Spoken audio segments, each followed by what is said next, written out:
हाय बच्चों, कैसे हैं आप लोग।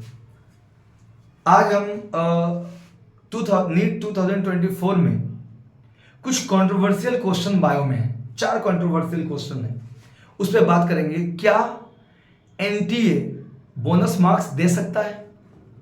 बच्चों, उससे पहले कि मैं इस पे जाऊं, मैं एक बात बताऊं आपको।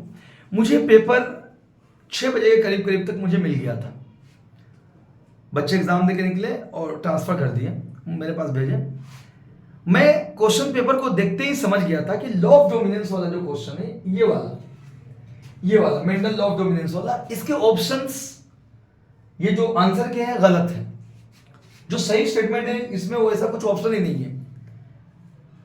मैंने सोचा कि क्यों ना देश के बड़े बड़े जो टॉप इंस्टीट्यूट हैं उनकी वीडियोस को जरा देखें, वो क्या कह रहे हैं इस क्वेश्चन पे।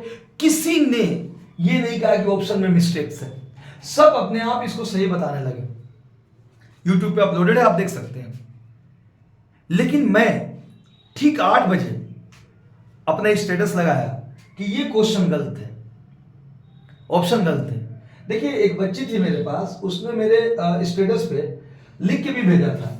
उसने कहा था कि सर ये क्वेश्चन सिलेबस से बाहर में। कहा नहीं, ये स्टेटस मेरा था। देखिए, स्टेटस संडे के दिन लगाया था 8 बजे, मैंने ये स्टेटस लगा दिया था। 11 बजे के 4 PM में बच्ची देख के भेजी, तो संडे के दिन ही किसी इंस्टीट्यूट ने, किसी टॉप फैकल्टी ने नहीं कहा था, तब मैंने ये बात कह दी थी।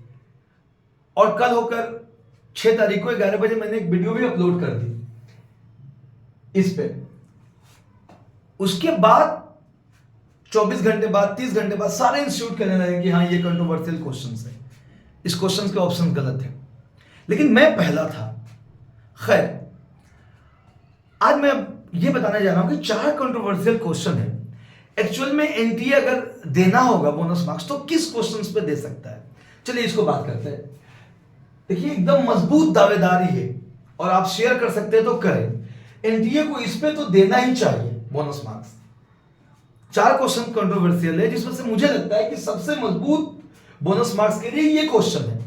बाकी 3 क्वेश्चन क्यों वीक है, एक और क्वेश्चन है मजबूत, 2 क्वेश्चन तो बिल्कुल उस पर एनटीए चाहे तो बोनस मार्क्स नहीं दे सकता है। ये क्यों है, मैं तर्क दे रहा हूं, आपको प्रूफ भी दे रहा हूं।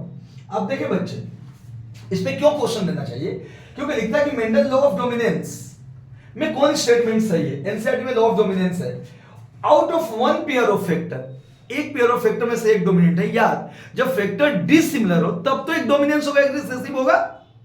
देखो, लिखा भी एनसीईआरटी ने कि इन अ डिसिमिलर, देखिए आप लिखा है in a dissimilar pair of factor, dissimilar factor में से तब एक डोमिनेंट होगा।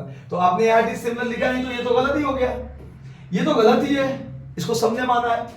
ये सही है अनडाउटली, अगेन ये गलत है, क्योंकि क्या लिखते हो कि the expression of only one of the parental character is found in monohybrid cross. यार, मोनोहाइब्रिड क्रॉस में तो F1 F2 दोनों आता है, और F2 में तो दोनों कैरेक्टर आते हैं, टॉल और डॉफ, या जो भी कैरेक्टर आप लिए हो दोनों आ जाते हैं। तो ये कहना कि सिर्फ एक ही एक्सप्रेशन होता है, ये तो सही नहीं है ना।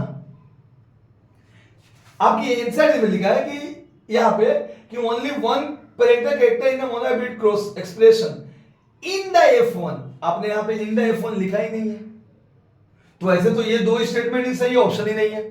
तो एकदम मजबूत दावेदारी है कि इस पे बोनस मार्क्स मिले, क्योंकि सबसे स्टैंडर्ड बुक किसको माना जाता है, एनडीए कहते हैं कि आप सबसे बेस्ट ऑप्शन को आंसर दो। और अगर कंट्रोवर्सी होगी तो एनसीईआरटी फॉलो किया जाता है। एनसीईआरटी तो बिल्कुल इसके अगेंस्ट में है। तो यहां पे मजबूत दावेदारी है कि बोनस मार्क्स मिल सके, ज्यादा से ज्यादा शेयर करें इस चीजों को। ओके, और मैं इसे संडे को ही कर दिया था स्टेटस में, और यूट्यूब पे संडे को ही, मंडे को मॉर्निंग में ही वीडियो अपलोड कर दी। आज 4 क्वेश्चन की बात कर रहे हैं, ये क्वेश्चन सबसे ज्यादा है। दूसरा क्वेश्चन जो है वो बेटा लोग, ये क्वेश्चन है जो कंट्रोवर्सी में रहा है, देखते हैं हम। ये क्वेश्चन रहा है, लेकिन इस पे बोनस मार्क्स मिलने के चांसेस नहीं है। क्यों, देखिए आप, the type of conservation in which the threatened species are taken out from their natural habitat and placed in a special setting where they can be protected and given special care is called, इसको हम क्या कहते हैं, ex situ conservation कहते हैं। चलिए, option में ex situ तो नहीं है, आप देखिए पहले इस स्टेटमेंट को पढ़िए।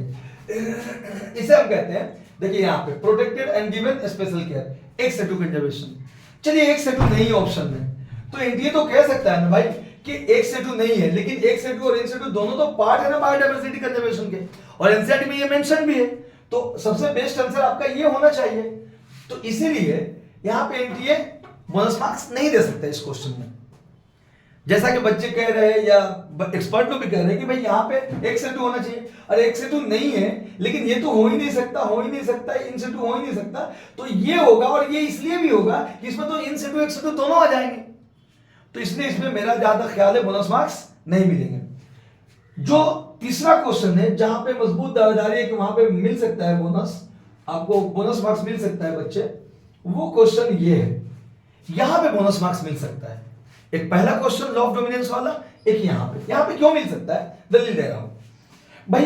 अगर आप 10% law of flow of energy से देखोगे, तो जैसे ही 10% law of flow of energy से देखोगे तो आपका ये वाला ऑप्शन सही आ जाएगा भाई। 100 है, 10% पहले लेवल पे गया तो 10 हुआ, उसके ऊपर x आ जाएगा 10% लॉ ऑफ से, 10% फ्लो ऑफ एनर्जी। अच्छा, और अगर आप देखोगे एनपीपी से, जैसा कि आप यहां पे देख सकते हो एनसीईआरटी के अकॉर्डिंग, एनपीपी के हिसाब से जीपीपी माइनस आर से, तो इसका मतलब क्या हो जाता है बच्चे कि इसके हिसाब से आपका ये वाला ऑप्शन भी सही हो जाता है कि अगर आप उसको प्राइमरी पे मान लिए तो प्राइमरी वो सेकेंडरी पे गया 100 और उसके ऊपर टर्सरी पे 10 आ जाएगा, क्योंकि एनपीपी है तो वही तो जाएगा सेकेंडरी पे, तो उसके हिसाब से ये हो गया, और ये 10% लॉ के हिसाब से हो गया, और ये हो गया आपका जीपीपी एन, ये ग्रोस प्रोडक्ट से माइनस रेस्पिरेशन वाले से हो गया एनपीपी से।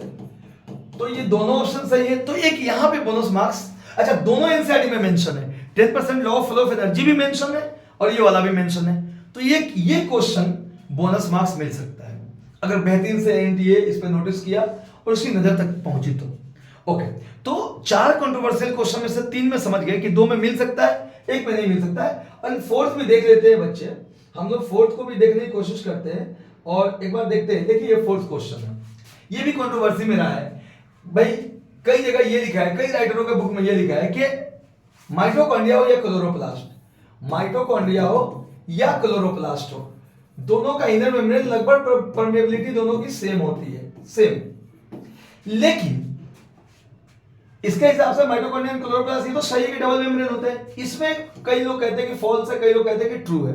तो देखिए ये ट्रू है, ये एक ही आंसर होगा, क्योंकि एनसीईआरटी को फॉलो अगर किया जाएगा, एनटीए एनसीईआरटी को मानती है, तो वहां पे तो क्लियर लिखा है ना भाई एनसीईआरटी में कि inner chloroplast relatively least permeable, तो अगर वो एनसीईआरटी को फॉलो करेगा, बोलेगा हम तो एनसीईआरटी को फॉलो करते हैं, तो यहां पे भी बोनस मार्क्स नहीं दे सकता है।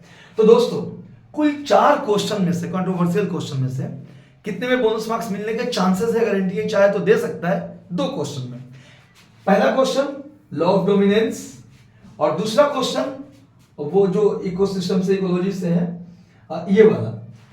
और बच्चों इसमें से पहले क्वेश्चन को सबसे ज्यादा दावेदारी है, और पहला क्वेश्चन मैंने सबसे पहले 8 बजे के करीब करीब स्टेटस को अपडेट किया था, और उसके बाद कल होके एकदम सुबह सुबह ही इस पे एक लेक्चर भी YouTube पे अपलोड की। देखिए ये मेरा स्टेटस था, 1 question is wrong, I am the first, will challenge tomorrow, no any faculty has talked about that question. क्योंकि मैं सारे टॉप इंस्टीट्यूट के फैकल्टी को सुन रहा था, कोई तो कहे कि ऑप्शन गलत है, सब इसमें ई में टिक लगाए जा रहे थे।